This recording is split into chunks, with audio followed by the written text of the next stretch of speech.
Assalamualaikum warahmatullahi wabarakatuh. Saya ingin menanggapi channel ini yang tidak bisa saya stitch dan saya duet. Dia bertanya, kok ngaji di trotoar? Gini ya, di dalam Islam itu ada hukum-hukum. Nah, ada hukum-hukum yang dikatakan itu diharamkan dan ini dibolehkan. Nah, dan Allah menilai sesuatu perbuatan itu tergantung dari niatnya. Tergantung dari niat itulah Allah akan memberikan pahala ataupun itu malah jatuh ke dalam dosa. Di video ini teman saya yang Kristen ini ya, dia sedang menampilkan pendapat Eko Kuntadi, dan ketika Eko Kuntadi berpendapat itu adalah pendapat pribadinya, tidak masalah. Mau Eko Kuntadi tidak terima ada orang mengaji di lapangan bola, atau dia tidak terima ada orang ngaji di trotoar, itu kan pendapat dia, keresahan dia sendiri. Tetapi kalau bicara tentang agama Islam itu ada ketentuan-ketentuan, ada yang dibolehkan, ada yang diharamkan, ada yang dimakruhkan, ada yang disunahkan. Kalau mau bertanya, bertanyalah kepada mereka yang berkompeten, tampilkan pandangan para ulama. Eko Kuntadi saya rasa, setahu saya sih dia bukan ahli fikih ya, dan dia juga bukan ulama. Nah, kalau Eko Kuntadi merasa risih dengan orang Islam yang membaca Al-Quran, kenapa Eko Kuntadi tidak pernah risih melihat orang yang bermaksiat secara terang-terangan? Apakah Eko Kuntadi sudah memosting bagaimana orang bermaksiat tampil di FYP TikTok itu secara terang-terangan?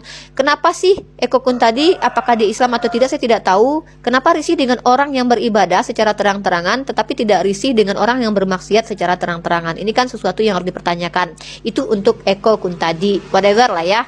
Tetapi untuk channel Kristen ini, channel teman kita Kristen ini, yang menjadi pertanyaan bagi saya, apakah ketika umat Islam sedang mengaji itu Anda terganggu? Dan apakah ketika umat Islam sedang melaksanakan ibadah itu merusak agama Anda? Saya rasakan tidak.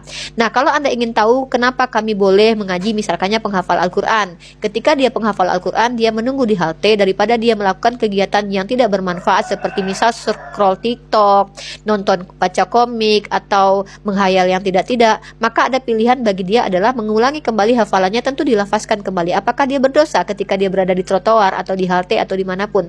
Ya, jadi memang ada adab membaca Al-Quran, menutup aurat, bersuci, dan juga harusnya di tempat yang suci. Tetapi ingat, tidak semua yang disebut dengan kotor itu adalah najis. Contoh, baju saya kotor kena noda coklat, apakah itu bisa masuk ke dalam kriteria najis? Tentu tidak. Nah, jadi perlu dipahami dulu, apakah trotoar itu penuh dengan hal-hal yang berbau najis di situ?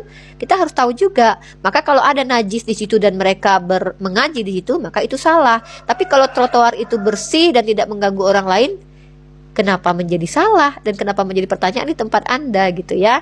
Dan satu lagi, umat Islam jangan pernah mengurusi orang Kristen yang beribadah ya, kecuali mereka mengganggu kalian. Kalau tidak mengganggu, jangan usah diurusi lah. Kalau mau diskusi saja dengan dalil, dengan fakta sejarah, atau dengan literasi. Tidak usah mengurusi ibadah orang lain. Terima kasih.